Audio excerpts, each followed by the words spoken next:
educate ourselves.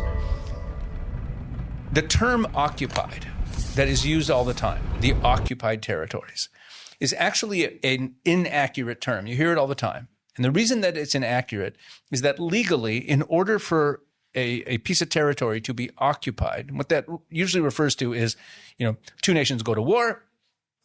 In the process of the war, I take some of your territory, the way, let's say, Russia has taken some of Ukraine in this war.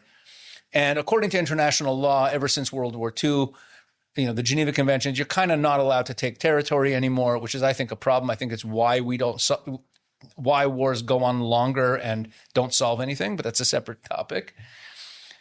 So if you take territory of another country, the rest of the world doesn't recognize it.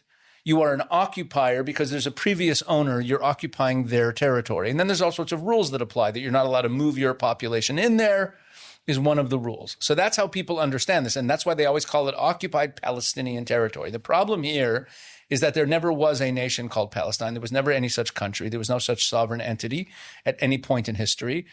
And therefore, you have to ask yourself, if you're going to call it occupied, the way I always handle the question whenever I'm having a conversation, someone calls it occupied, I'm saying, okay, who's the previous owner? Once you start that conversation, the whole thing unravels. Because who's the previous owner? The previous owner is, you could say it's Jordan, because Jordan also occupied it. Jordan held this land from 1948, from the end of the War of Independence until 1967. So for 19 years, Jordan held it. And declared sovereignty. They declared sovereignty, but no one recognized it. No one recognized it. England. Right. Except for England. Okay. England recognized Jordanian sovereignty. British maps, Jordan.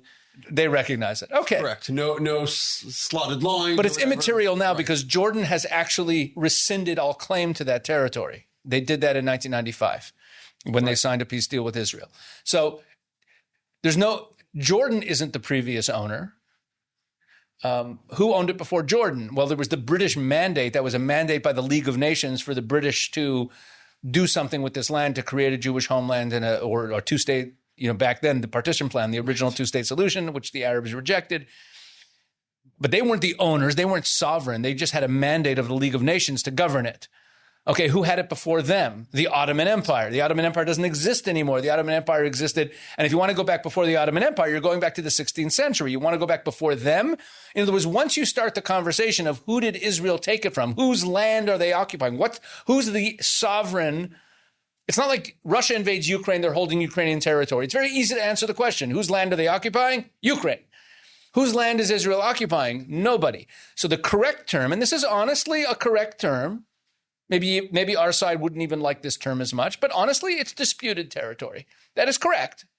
There is a dispute over whose territory it is. Okay? We know how we feel about that dispute, but that is an accurate way to put it. But it's not occupied territory. And the difference legally is that in occupied territory, there's all these rules that come into effect where you're not allowed to move your population in. But because there is no previous owner, it's just kind of undefined territory from a sovereignty perspective.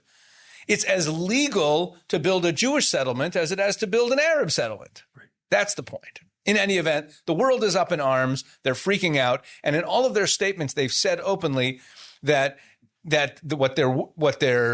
what makes this so terrible is that it potentially kills any chance of a two-state solution, which is actually exactly how it was described by our finance minister, Bezalel Smotrich, who's the main person pushing this plan, where he said that it practically erases the two-state solution. That's a quote. Anyway, what is your thought on the outrage